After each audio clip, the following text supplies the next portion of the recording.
ప్రభుత్వాన్ని బదనాం చేసే వారికి ప్రజలే బుద్ధి చెప్పాలి. రేవంత్ రెడ్డి గారు ముఖ్యమంత్రి చెప్తున్నారు ఏమని, గవర్నమెంట్ ఎవరెవరైతే బదనాం చేస్తున్నారో వాళ్ళకి ప్రజలే బుద్ధి చెప్పాలి అని.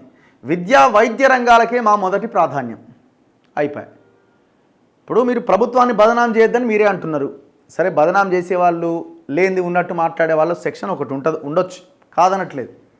అపోజిషన్ పార్టీలు వాళ్ళ రాజకీయం వాళ్ళు చేస్తుండొచ్చు. కానీ మీకు మీరుగా ఒక 1 year ఈ పాలన మీద ఆత్మపరిశీలన చేసుకోవాలి. రుణమాఫీ మొత్తంలో పూర్తి స్థాయిలో అందరికీ చేయకపోయినా ఇంకా అనుమానాలున్నా 2 లక్షల పైన ఉన్న వాళ్ళ సంగతి ఏంది అని ఇప్పటికి కూడా అడుగుతూనే ఉన్నారు జనం. మా కామెంట్ బాక్స్ ఓపెన్ చేసినా అదే ఉంటుంది. 2 లక్షల పైన ఉన్న వాళ్ళ సంగతి ఏమైంది అని. అండ్ రేషన్ కార్డు ఒకటే ప్రామాణికంగా తీసుకున్నారు, మరి మిగతా వాళ్ళ పరిస్థితి ఏంది, రేషన్ కార్డు లేని వాళ్ళ సంగతి ఏందన్నది ఒక క్వశ్చన్ రైజ్ అవుతూనే ఉంది. సరే, కొన్ని ల్యాబ్స్ ఉన్నా కొంతమందికి ఇంకా కాకపోయినా దాదాపు 20,000 కోట్ల పైన అంటే మంచి ఆహ్వానించదగ్గ విషయమే. ఓకే, మీరేమంటున్నారు? అవి ఓకే, మీరేమంటున్నారు? విద్యా వైద్య రంగాలకే మా మొదటి ప్రాధాన్యం అంటున్నారు. మేము అడుగుతున్నాం, అందుకే మీరు ఒక్కసారి ఆత్మ పరిశీలన చేసుకోండి. ఫస్ట్ ప్రయారిటీ ఉండాల్సింది విద్యా వైద్యం ఉపాధి, ఈ 3 రంగాలే మెయిన్. ఈ విద్యా వైద్య రంగంలో వైద్య రంగాలకే మా మొదటి ప్రాధాన్యం అంటే మీరు పెట్టిన బడ్జెట్ ఎంత? మొన్న 7% ఎడ్యుకేషన్కి పెట్టిరు, 4% హెల్త్కి పెట్టిరు. గత 10 సంవత్సరాల్లో కేసీఆర్ ఏం చేసిండు? అదే 6.5% ఎడ్యుకేషన్కి పెట్టిండు, గదే 4% హెల్త్కి పెట్టిండు. ఏముంది తేడా? ఏం చేంజ్ మనం చూస్తున్నాం? ఏది మీ విద్యా అంటే మీరేమంటారు? కడతాం త్వరలో కడతాం, అయిపోయి ఒక జనరేషన్ ఎగిరిపోద్ది కదా. కేసీఆర్ చేసిన దుర్మార్గం వల్ల 10 ఏళ్ళుగా విద్యని అభ్యసించని ఒక జనరేషనే బ్యాక్ అయిపోయింది. నాణ్యమైన విద్య లేదు, డ్రాప్అవుట్స్ పెరిగిపోయినాయి, అసలు స్కూళ్ళకే వెళ్ళలే. ఎందుకంటే కొన్ని వేలాది స్కూళ్ళను మూసేసారు. మీరు వచ్చిన తర్వాత దీని విషయంలో తీసుకున్న చర్యలు ఏంటి?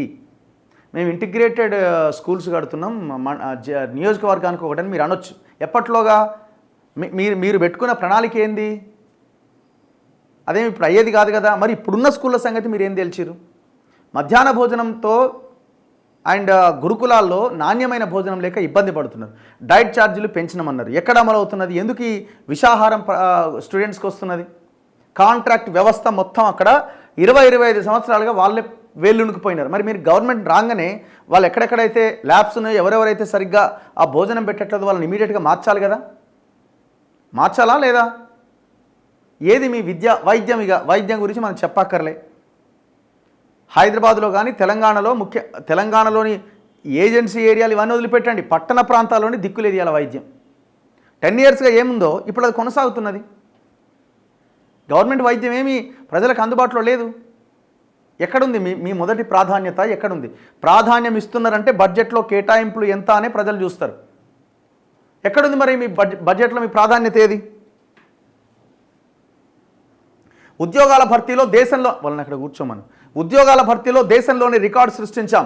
పబ్లిక్ సర్వీస్ కమిషన్ ప్రక్షాళన మా పనితీరుకు గీటురాయ్. వైద్య ఆరోగ్య శాఖ విజయోత్సవ సభలో సీఎం రేవంత్ రెడ్డి. కాంగ్రెస్ సర్కార్ ఏర్పడ్డ 10 నెలల్లోనే అద్భుతాలేమీ చేయలేదంటూ బీజేపీ బీఆర్ఎస్లు బదనాం చేస్తున్నాయని ముఖ్యమంత్రి రేవంత్ రెడ్డి మండిపడ్డారు. కేంద్రంలో 10 ఏళ్లు పాలించి 3వసారి కుర్చీలో కూర్చున్న మోదీతో పాటు రాష్ట్రాన్ని 10 ఏళ్లు పాలించిన కేసీఆర్ కూడా రైతులకు చేసిందేమీ లేదని, అలాంటి వారు ఇప్పుడు కాంగ్రెస్ సర్కారుపై చేస్తున్న విష ప్రచారాన్ని తిప్పికొట్టాలని ప్రజలకు పిలుపునిచ్చారు. నేనేమంటున్నా అంటే మీరు కంపేర్ చేసుకోవడం మానండి దయచేసి. ప్రజలు తెలంగాణ తెచ్చుకున్నది రాష్ట్రం అద్భుతంగా తయారైద్దని. అద్భుతంగా తయారవడానికి అవకాశాలు ఉన్నా, వనరులు ఉన్నా, సంపద ఉన్నా, హైదరాబాద్ లాంటి అతిపెద్ద ఆదాయ వనరు లాంటి ఒక ఏరియా మనకున్నా, మనము ఆ రాష్ట్రాన్ని అభివృద్ధి చేసుకోవడం పక్కన పెట్టి ఇంకా పాతాళానికి నెట్టేసుకున్నాం. మిమ్మల్ని ఎందుకు ఎన్నుకున్నారు? ఈ దరిద్రం ఇట్లా ఉన్నది, మీరు కొంచెం మారుస్తారేమో అని మిమ్మల్ని ఎన్నుకున్నారు. మీరు వాళ్ళతో ఎందుకు కంపేర్ చేసుకుంటారు అంటున్నాం. పోయిన పాలకులతో మీరు ఎందుకు కంపేర్ చేసుకుంటున్నారు? వాళ్ళు దరిద్రులు, వాళ్ళంతా దరిద్రంగా ఈ దేశంలోనే ఎవడు పరిపాలించడు. ఇప్పుడు మీరు వాళ్ళతో కంపేర్ చేసుకొని అక్కడో ఇక్కడో చిన్న చిన్న పనులు కొంత ఎక్కువగా చేసి ఇక మేము వాళ్ళకంటే బాగా చేస్తున్నాం అని అంటే ఎట్లా? చేంజ్ అంటే ఏంటి? సోమవారం హైదరాబాద్ నెక్లెస్ రోడ్లోని హెచ్ఎండిఏ మైదానంలో నిర్వహించిన వైద్య ఆరోగ్య శాఖ ప్రజాపాలన విజయోత్సవాల్లో ముఖ్యమంత్రి భట్టి విక్రమార్క, మంత్రులు దామోదర్ రాజనరసింహ, పొన్నం ప్రభాకర్లతో కలిసి రేవంత్ రెడ్డి పాల్గొన్నారు. ఈ సందర్భంగా ముఖ్యమంత్రి మాట్లాడుతూ ఒక ఆయన ఢిల్లీలో మూడోసారి అధికారంలోకి వచ్చిన వ్యక్తి రైతుల ఆదాయం రెండింతలు చేస్తా అని చెప్పి రైతు వ్యతిరేక నల్ల చట్టాలు తెచ్చారు. దీనిపైన ఢిల్లీ సరిహద్దుల్లో రైతులు యుద్ధం ప్రకటించారు. ఇదంతా బాగానే ఉంది, మీరు మాట్లాడినంతా బాగానే ఉంది, యాక్సెప్టబులే, కాదనట్లేదు. కానీ మేమేం అడుగుతున్నాం, తెలంగాణలో భూమి అన్నది ప్రధానమైన సమస్య. లక్షల ఎకరాల భూమి కొల్లగొట్టబడ్డది. తెలంగాణ దేశంలో ఉన్న మిగతా రాష్ట్రాలేమో పారిశ్రామికవేత్తల చేతుల్లో ఉంటాయి, కానీ తెలంగాణ రియల్ ఎస్టేట్ మాఫియా చేతిలో బందీ అయిపోయి ఉన్నది. ఆ రియల్ ఎస్టేట్ మాఫియా అంటే అందరు రారు అందులోకి. ఒక 10-15 కంపెనీలు ఉంటాయి, అందులో బడా రియల్ ఎస్టేట్ కంపెనీలు ఉంటాయి. రియల్ ఎస్టేట్ కంపెనీల చేతిలో, ఫార్మా చేతిలో బందీ అయిపోయి ఉన్నది. ఈ దొంగలే తెలంగాణలో ఉన్న భూములన్నీ కొల్లగొట్టింది. వాళ్ళకే పోయిన గవర్నమెంట్ అంతా రాసిచ్చింది. ఎవడెవడైతే ఇందులో భాగస్వాములు అయ్యారో వాళ్ళందరినీ తెచ్చి మీ దగ్గరనే పెట్టుకుంటుంది. ఒక నవీన్ మిట్టలు, ఇంకొక ఐఏఎస్, ఇంకో ఐఏఎస్. మరి ఏం సంకేతం ఇస్తున్నాం మనం? ఒక్కడి మీద చర్య లేకపోయి ఒక గుంట భూమి మనం వెనక్కి తీసుకోకపోతే, రాహుల్ గాంధీ ఇచ్చిన స్టేట్మెంట్ తిన్న భూమి కక్కిస్తాం మేము, మళ్ళీ పేదలకు పంచుతామని మొన్న కూడా భట్టి విక్రమార్క అంటుండే. మరి ఏది ఒక గుంట భూమి వెనక్కి పేదలకు ఇచ్చుడు తర్వాత కనీసం వెనక్కి తీసుకున్న సందర్భం ఎక్కడైనా ఉందా? ఇదే మౌలికమైన మార్పు. ఇందులో మార్పు వస్తే ఒక పెద్ద చేంజ్ వచ్చినట్టే. ఇందులో ఏమైనా ఒక మార్పుని ఏమైనా ప్రజలకు ఏమైనా చూపిస్తున్నారా? ఒక ప్రశ్నకు ఆన్సర్ చేయండి, ఇంకేం అక్కర్లే. ఏ దొంగలైతే రాష్ట్రాన్ని గ్యాంగ్ రేప్ చేసిర్రో అదే దొంగలకి మీరు పక్కన పెట్టుకున్నారు. ఏం తేడా ఉన్నది చెప్పండి?